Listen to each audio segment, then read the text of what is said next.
Hello दोस्तों, नमस्ते, प्रणाम। हम किरण शर्मा, हम मंजू शर्मा अपना चैनल पर स्वागत करे छी। नमस्ते, प्रणाम। सब दीदी भाई जी के प्रणाम, सब दाई माई के प्रणाम, जते गोटन गीत सुनबी सब कोई के प्रणाम। जहाँ तक गीत हमारे पहुंचत सब कोई के प्रणाम।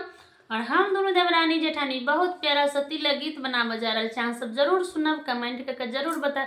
और अहाँ सबके मौसम केहन या जरूर कमेंट बॉक्स में बता। हमारा सबके बिहार में खासकर बहुत यानी खराब मौसम, खासकर मधुबनी जिला में बहुत खराब मौसम चल रहा है।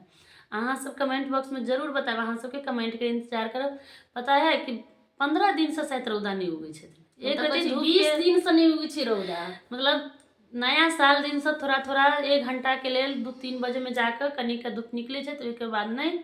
लेकिन अहाँ सब क्यों नहीं निकले धूप की नहीं जरूर कमेंट बॉक्स में बताओ। हमरा सब के नहीं बहुत जान है। अब बहुत प्यारा सा गीत गावल जा रहा है, खास करके तिलक चढ़ावा के लिए। समधी सब जे आब ना बेटा के विवाह करब तो कनी सोच समझ के जाए बराती में। कि रहे छथिन गांव घर के तो लेडीज सब तो हमेशा याद केने रहे छथिन कि कखन एथिन समधी सब जे गाड़ी सुनेबी उनका सबके। तैके लक बहुत प्यारा गीत छै, अहाँ सब जरूर सुनो। तिलक चढ़ाबे अइली दुल्हा के भाई साले ला जाले काहे। तिलक चढ़ाबे अइली दुल्हा के भाई साले ला जाले काहे। नथिया जे लैले साले ओहो उधारे सुला जाले काहे। नथिया जे लैले साले ओहो उधारे सुला जाले काहे। तिलक चढ़ाबे अइले दुल्हा के भाई साले ला जाले काहे। तिलक चढ़ाबे अइले दुल्हा के भाई साले तुला जाले काहे। नथिया जे लैले साले ओहो उधारे तुला जाले काहे।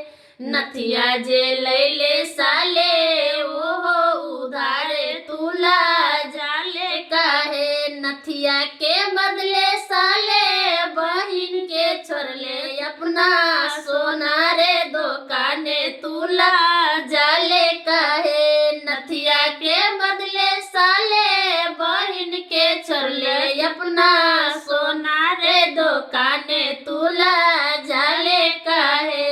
तिलक चढ़ाबे अइले दुल्हा के मामा साले ला जाले काहे। तिलक चढ़ाबे अइले दुल्हा के मामा साले ला जाले काहे।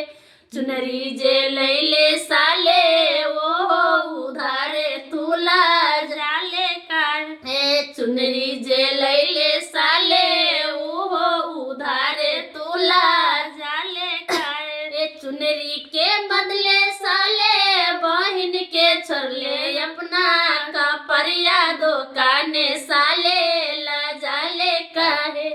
चुनरी के बदले साले बहिन के छोड़ले अपना कपड़िया दुकाने साला जाले काहे। चुनरी के बदले साले बहिन के छोड़ले अपना कसला दुकाने साला जाले काहे।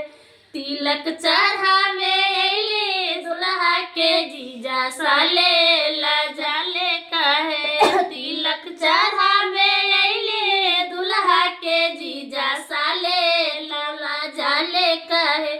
सिनरा जे लैले साले ओहो उधारे तुला जाले काहे। सिनरा जे लैले साले ओहो उधारे तुला जाले काहे। सिनरा के बदले साले बहुआ के छोड़ले अपना बढ़िया दुकाने तुला जाले काहे। सिनरा के बदले साला बहिन के छोड़ले तू जजवा दुकाने साले ला जाले काहे। तिलक चढ़ाबे अइले दुल्हा के पापा साले ला जाले काहे।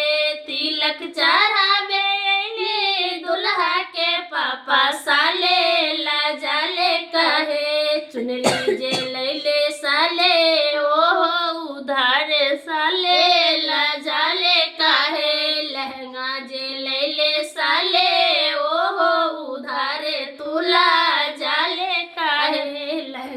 खेले ले साले